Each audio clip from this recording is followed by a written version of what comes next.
환경과 상황이라고 하는 것이 우리들의 삶의 방향을 정하기도 한다는 겁니다. 그 어떤 일들을 했을 때에 때로 사람들이 물어요. 왜 그렇게 했느냐고 이야기하면 내 삶의 환경이 어쩔 수 없었다는 거예요. 상황이 나를 글로 몰고 갔다는 거예요. 여러분, 코로나19라고 하는 이 어려운 상황 속에서 사람들은요, 그 상황이 어쩔 수 없이 내 신앙을 이렇게 이끌고 갔다고 그렇게 말할 때가 있거든요. 그런데 상황, 환경이라고 하는 것도 우리 삶의 방향을 정할 수는 없어요. 여러분, 또한 삶의 방향을 정할 때 사람들은 이 과학이라고 하는 것, 이것을 무시할 수 없습니다. 여러분, 과학적으로 증명을 하고 과학적으로 이야기를 하다 보면 그것이 옳은 것 같은 거예요. 그런데 우리 지난 한 해 2020년도의 삶을 돌아보세요. 지금 우리가 살고 있는 이 시대 속에 최고의 과학 문명을 가지고 있습니다. 또한 그것뿐만 아니라 의술이 얼마나 발달이 됐습니까? 여러분, 이전 같으면 벌써 이 세상 사람이 아닌 사람들도 이 의술로 인해서 살아가는 그런 모습들이 많이 있어요. 물론 저도 혜택을 받은 사람 중에 한 사람이지요. 여러분, 이전 같으면 벌써 하나님의 부름을 받을 수밖에 없었어요. 그런데 이 의술이라고 하는 것도요, 우리 한번 생각해 보세요.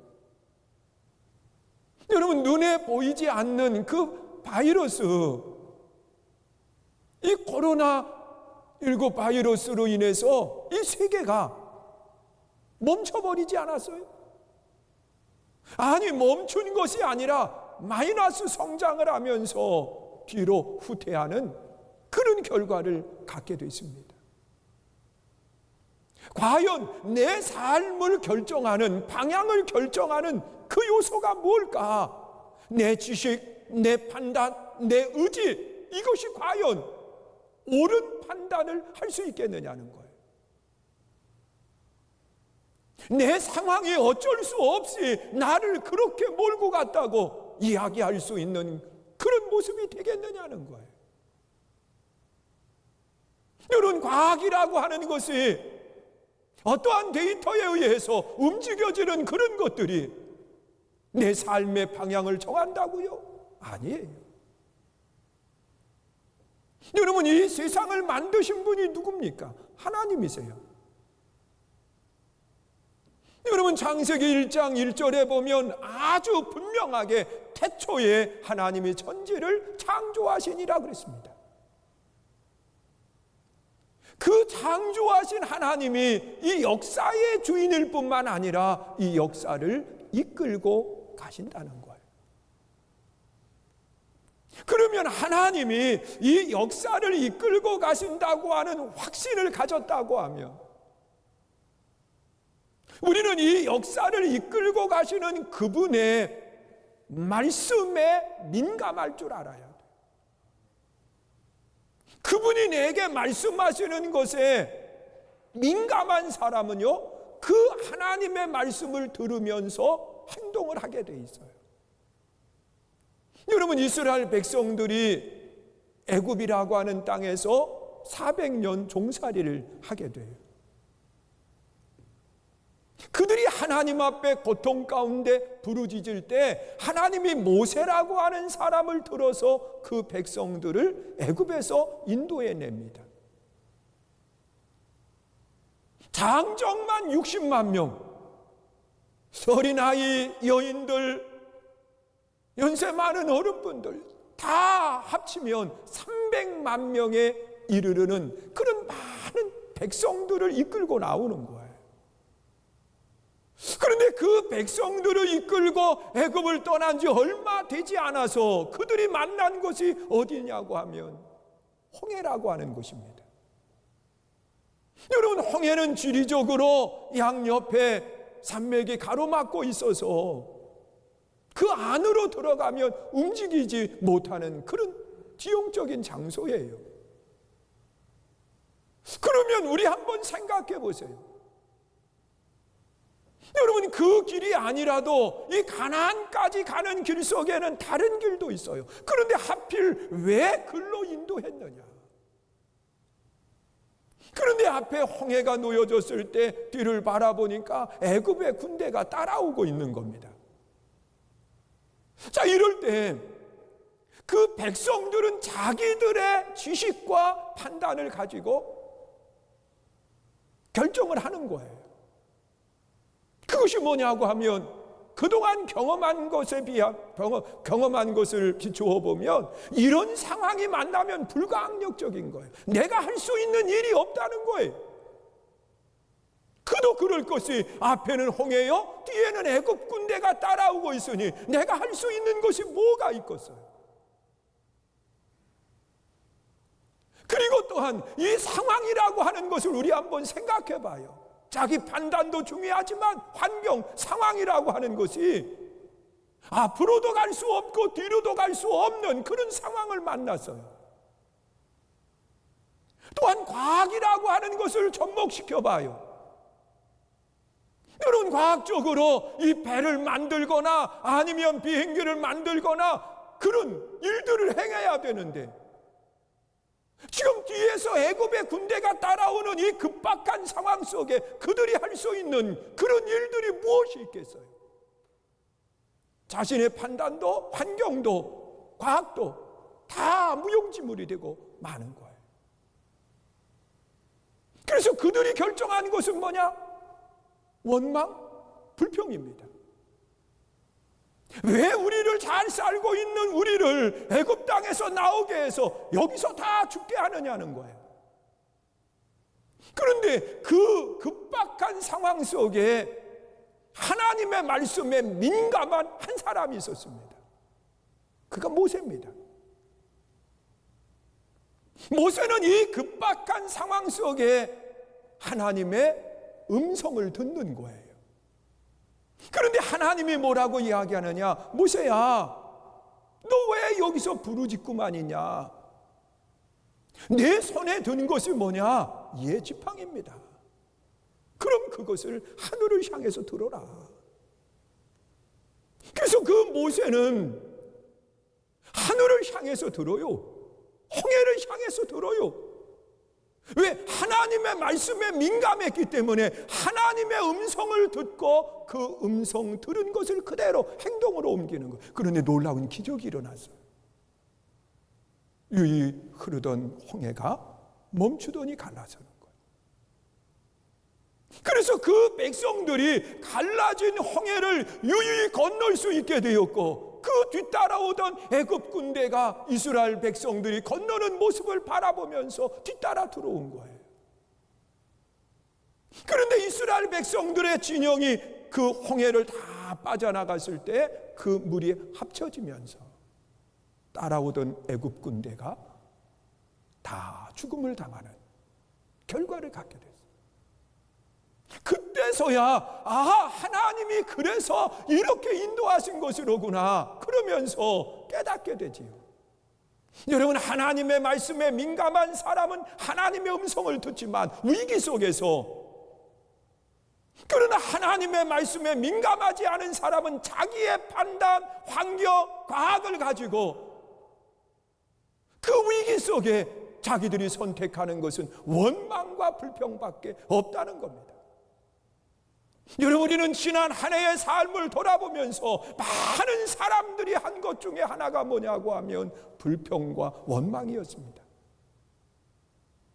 한 번도 경험해보지 못한 그런 위기 속에서 우리는 불평하고 원망했습니다. 그런데 하나님은 이 위기 속에서도 분명히 하나님이 하시고자 하시는 뜻이 있다는 거예요. 우리는 그 하나님의 말씀에 민감하게 행동할 때 우리는 홍해에도 길을 열게 되고, 그리고 따라오는 모든 애굽 군대도 하나님이 처리하게 되시는 거예요. 여러분, 저는 2021년도가 하나님의 말씀에 민감해서 어떤 일들을 행하기 전에 하나님의 음성을 듣고 행동으로 옮기는 믿음의 아름다운 성도가 되시기를 주님의 이름으로 축원합니다. 그런데 이 하나님의 음성에 민감한 성도의 신앙을 가지려고 하면 어떻게 해야 되겠느냐는 거예요. 오늘 본문 12절에 보니까 그렇게 말씀을 해요.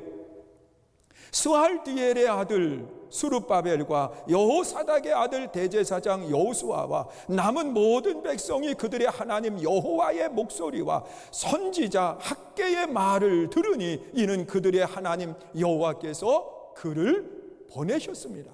그렇게 말씀합니다. 여러분, 이 백성들이 하나님의 음성을 누구를 통해서 들었느냐? 학개를 통해서 들었다는 거예요. 이것은 하나님의 말씀이 어디를 통해서 우리에게 들려지느냐고 하면 강단에서부터 하나님의 말씀이 우리의 귀에 들려지게 된다는 거예요. 그래서 우리는 강단에서 전파되는 그 하나님의 말씀을 들을 수 있을 때 우리는 하나님의 말씀에 민감한 성도의 신앙을 갖게 된다는 거예요. 내 생각이 아니에요. 환경이 아니에요. 과학이 아니에요. 하나님의 말씀에 민감해야 되는데, 하나님의 말씀에 민감하기 위해서 우리는 강단에서부터 전파되는 하나님의 말씀을 들을 수 있어야 된다는 거예요. 그러려고 하면 우리가 하나님의 말씀이 선포될 때에 우리는 그 말씀을 사모하는 마음을 가지고 우리가 그 말씀을 받아들이고 그것을 내 신비에 새길 수 있어야 되는 거예요. 이것이 하나님의 말씀에 민감해지는 성도의 신앙이 되는 것이라고 말씀을 하고 있습니다. 여러분, 분명히 이스라엘 백성들 바벨론 포로 생활을 마치고 돌아온 그들에게 하나님께서는 학개 선지자를 통해서 하나님의 말씀이 선포되게 하고 그 말씀을 하나님의 말씀으로 받아들일 수 있게 했다는 거예요.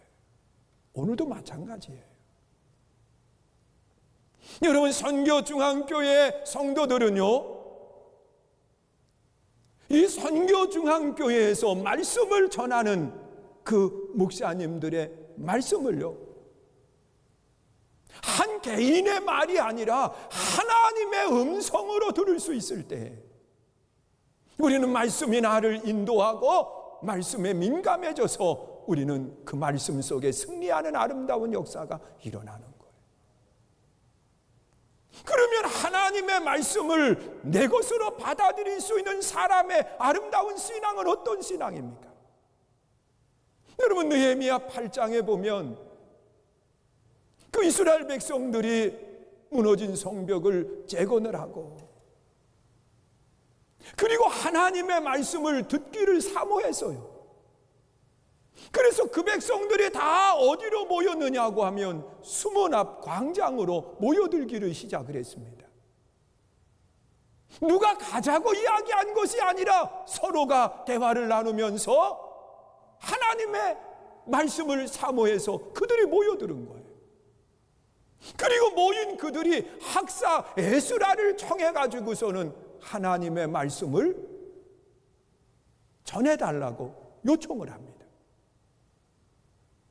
그래서 학사 에스라가 그 모여있는 백성들 수문 앞 광장에서 하나님의 말씀을 전하기 위해서 말씀을 펼칠 때, 성경을 펼칠 때 그 앉아있던 사람들이 어떻게 하나님의 말씀을 앉아서 들을 수 있겠나? 그래서 그 백성들이 자리에서 다 일어나서 하나님의 말씀을 듣습니다. 무려 6시간 동안 전하는 말씀을 들은 거예요. 그리고 그 백성들이 들은 말씀이 하나님의 음성으로 받고 그들이 회개하고 그들이 하나님 앞에 돌아서는 아름다운 역사가 일어났어요. 오늘 과연 이 강단에서 전파되는 하나님의 말씀을 정말 하나님의 음성으로 듣고 하나님의 말씀으로 듣는가? 우리 한번 생각해 보세요. 어제 우리 교육자들하고 대화를 나누는데 그런 이야기를 하는 거예요. 교회 학교 예배를 어떻게 드리냐? 그리고 물었더니 하는 이야기가 그 가정에서 사진을 찍어서 인증 사진을 보내기로 그렇게 했다는 거예요. 근데 이 다 하는 것은 아니고 그 많은 학생들이 참여하지 못하는 그런 아이들도 있다고 말을 해요. 그러면서 하는 이야기가 부모하고 통화를 하는데 그런 이야기를 한다는 거예요. 아이들이 속옷바람으로 예배를 드려서 사진을 못 찍어 보낸다고. 늦게 일어나는 아이들이니까 방학이기도 하고 그러니까 그럴 수밖에 없겠지요. 그런데 제가 그 말을 들으면서 아이만 그럴까? 아이만 그럴까? 여러분, 하나님의 성전에 올라오시는 우리들은 넥타이도 매고 그리고 자세를 딱 갖추고 올라오지만 그 집에서 예배를 드리는 그러한 분들은 어떤 자세를 가지고 우리가 하나님의 말씀을 받을까? 한번 생각해 보세요. 우리 선교중앙교회는 수준 있는 교회라 다 복장 갖추고 딱 자리에 앉아서 하나님의 말씀을 듣는 줄 믿습니다. 여러분, 우리가 강단에서 선포되는 하나님의 말씀을 하나님의 음성으로 들을 수 있고 하나님이 말씀하시는 대언자의 목소리로 들을 수 있을 때 우리는 하나님의 말씀에 민감한 아름다운 신앙을 갖게 되는 거예요. 여러분, 생각해 보세요. 하나님이 말씀하시는데 우리가 어떤 자세를 가지고 말씀을 듣겠나 생각해 봐요. 저도 우리 어머님이 계시는데 그 코로나 때문에 밖에를 못 나가시니까 아주 수시로 전화하세요. 수시로. 또 제가 전화 한 번 하면 2번, 3번 울리지 않아요. 그냥 한 번 울리면 얼른 받으시는 거예요. 기다리신 듯이 받으세요. 그러면 저희 어머님이 전화를 하면 전화를 받을 때 제가 누워있다가도 벌떡 일어나요. 어떻게 어머님하고 통화를 하는데, 부모님하고 통화를 하는데 누워서 통화를 할 수 있겠어요? 물론 보이지 않지요. 볼 수 없지요. 그러나 저는 그동안 그렇게 해왔어요. 부모님이 하시는 말씀인데 그러면서 말이에요.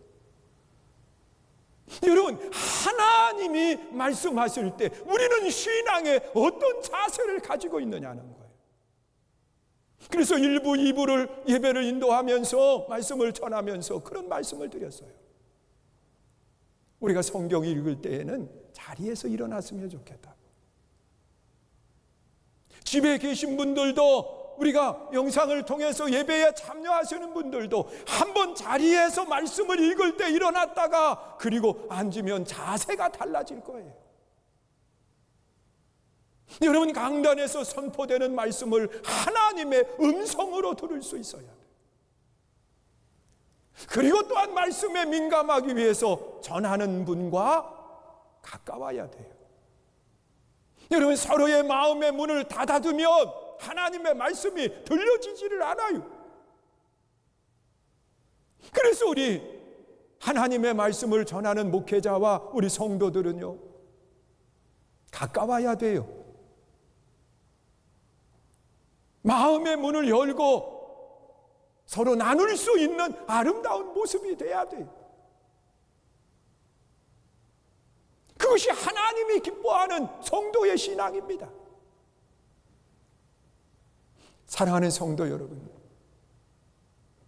우리가 하나님 앞에 예배드리는 아름다운 일꾼으로서 강단에서 선포되는 그 말씀이 하나님의 음성으로 듣는 믿음의 복된 삶 되시기를 축원합니다.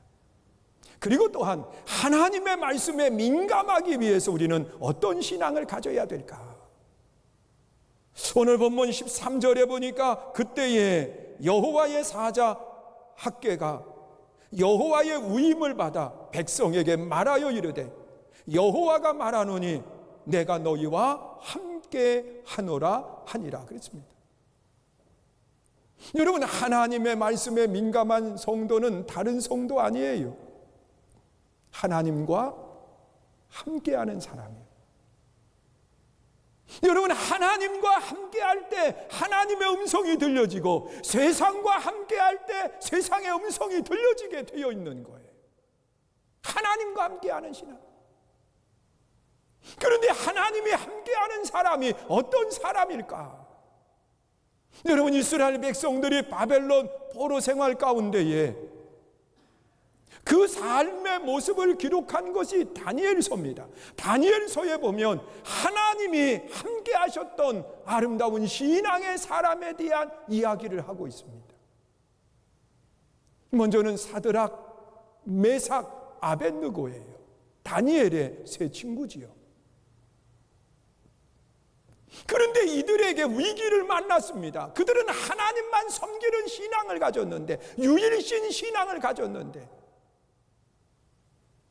우상에게 절하라고 하는 거예요. 자, 그랬을 때 이 사드락, 메삭, 아벳느고는 누구만 섬기느냐? 하나님만 섬겨요. 우상을 숭배하지 않고. 자, 그랬을 때 이들을 7배나 뜨겁게 한 풀무불 속으로 던져놓습니다. 이 풀무불 속에 7배나 뜨겁게 한 것은 넣던 사람도 타서 죽었는데 그 안에 던져진 사람이야 오죽하게 해서 생각해 봐요. 그런데 그 풀무불 속에 셋이 들어갔는데 거니는 모습을 보니까 한 분이 더 계시는 거예요. 하나님이 풀무불 속에 함께 계시는 놀라운 역사가 일어났어요. 누구에게요? 하나님을 예배하는 성도에게 하나님이 그렇게 하신 거예요. 여러분, 다니엘의 세 친구가 하나님만 섬기는 유일신 신앙을 가지고 하나님을 예배하고 하나님께 영광을 돌릴 때에 하나님은 풀무불 가운데에서도 하나님이 그들과 함께 하시면서 그들을 지켜주시는 아름다운 역사가 일어난 거예요. 우리는 세상을 살아가면서 이와 같은 예배자들이 될 수 있어야 돼요. 어제 우리 장로님들 자격 심사가 있었어요. 제가 지방의 자격위원장인데 우리 장로님들 진급하시는 장로님들은 우리 반에 한 명도 안 들어오고 이제 다른 반만 제가 했어요. 둘로 나누어서 하고요. 근데 이제 저하고 함께 대화를 나눴던 장로님 한 분이 그런 이야기를 하세요. 당신은 하나님 앞에 결단한 것이 있다는 거예요. 그것이 뭐냐고 하면 공예배는 한 번도 빠지지 않는다. 그런 결단을 했다는 거예요. 그러면서 지켰다는 거예요.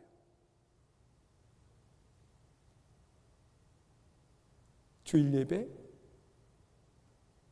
수요일 예배, 금요 철야, 그리고 새벽 예배. 근데 이제 장로님이 되시고 난 다음에는 그걸 못하고 계시다는 거예요. 안타깝죠. 여러분, 우리 한번 생각해 보세요. 내가 하나님 앞에 어떤 예배자가 되는가 중요하잖아요. 다니엘의 세 친구처럼 생명을 건 예배자들이 우리가 될 수 있기를 주의 이름으로 축원합니다.